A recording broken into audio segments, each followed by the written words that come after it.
নমস্কার। আমার ভাতৃপ্রতিম আমার সর্বভারতীয় তৃণমূল কংগ্রেসের মুখপাত্র অরূপ চক্রবর্তীকে ধন্যবাদ।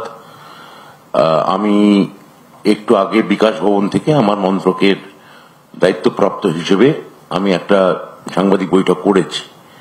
এখন পার্টির ফোরাম থেকে পার্টির কথায় আমি এই সাংবাদিক বৈঠকে এসেছি এবং অরূপ ইতিমধ্যেই আপনাদের কাছে পুরোটা বলে দিয়েছেন যে কিভাবে এই জাজমেন্টটা হয়েছিল এবং আজকের ফলাফলটা কি। দেখুন, আজকে আমি কয়েকটা কথা গোড়াতে খুব স্পষ্ট করে বলতে চাই। আজকে মহামান্য ডিভিশন বেঞ্চের যদি রায়টা যদি ভালো করে তার অবজারভেশনটা যদি ভালো করে খতিয়ে এবং খুঁটিয়ে পড়া যায়, এটা আসলে ডাবল ফোল্ডেড দ্বিস্তরিক।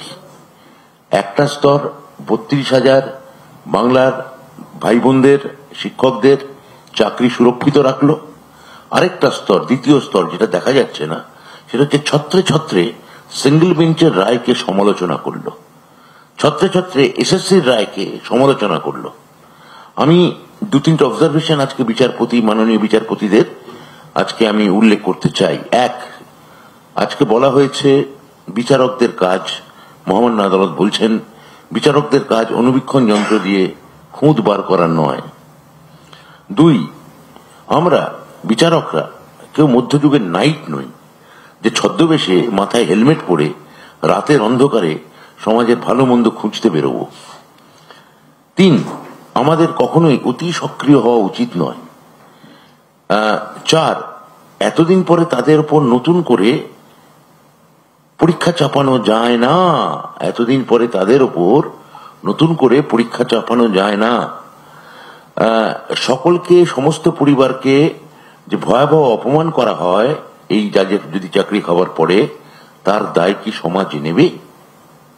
এইটা আজকে ডিভিশন বেঞ্চের মাননীয় বিচারপতিরা খুব সুন্দর করে অত্যন্ত প্রাঞ্জল ভাবে বুঝিয়ে দিয়েছেন যে একদিকে তারা যেমন 32,000-এর চাকরি সুরক্ষিত রাখলেন, দ্বিতীয়ত বিচারপতিদের একটা অংশ কিভাবে, যেটা অরূপ বলেছে, আমি পরিষ্কারভাবে বলতে চাই, সিঙ্গেল বেঞ্চের যে জাজমেন্ট ছিল, আমি একটু আগে বিকাশ ভবনে বলেছি তার পেছনে বায়াস ছিল কিনা, রাজনৈতিক উদ্দেশ্য ছিল কিনা, রাজনৈতিক অভিসন্ধি ছিল কিনা এবং রাজনৈতিক উচ্চাকাঙ্ক্ষা ছিল কিনা।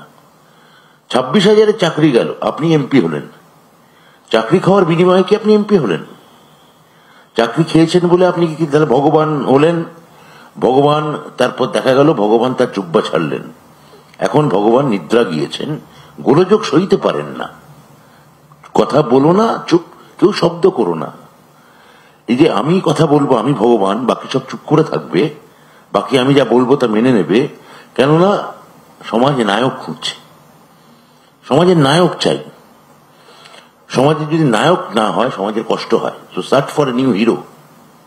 এই যে search for a new hero, এই হিরো যে আসলে কতটা ভিলেন হতে পারে, হিরো এবং ভিলেনের যে আসলে একই মুদ্রার এপিটোপিট, অবিকল ওই শোলে সিনেমার একটি মুদ্রার মতো, সেটা আজকের রায়ে সেটা প্রমাণিত হচ্ছে।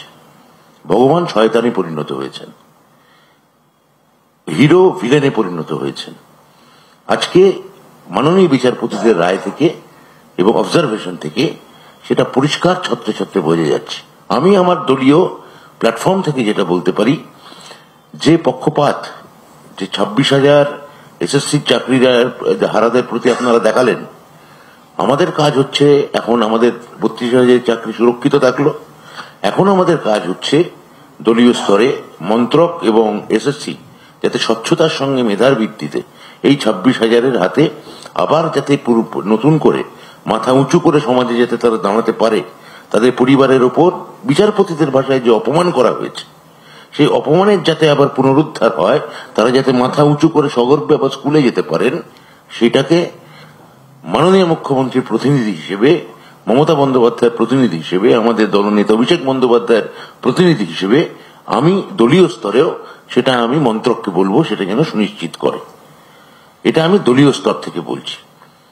তো এটা এসএসসি নিশ্চয়ই দেখবে, দপ্তর নিশ্চয়ই তার দিকে খেয়াল রাখবে, কিন্তু দলীয়ভাবে যে আক্রমণ, যে কুৎসা, 5 বছর ওই দপ্তরে আমরা বসে থেকেছি, কোর্ট কাছারি, কেন্দ্রীয় এজেন্সি, কখনো সিবিআই, কখনো ইডি, বিরোধীদের অপপ্রচার, নাগাড়ে আন্দোলন, বিরোধীদের আক্রমণ, আমাদের এই এই এই গণমাধ্যমের কোন শ্রেণীর আক্রমণ, ডিজিটাল প্ল্যাটফর্মের আক্রমণ, তার মধ্যে দিয়ে 5 বছরে আজকে যেন এই 5 বছরের সরকার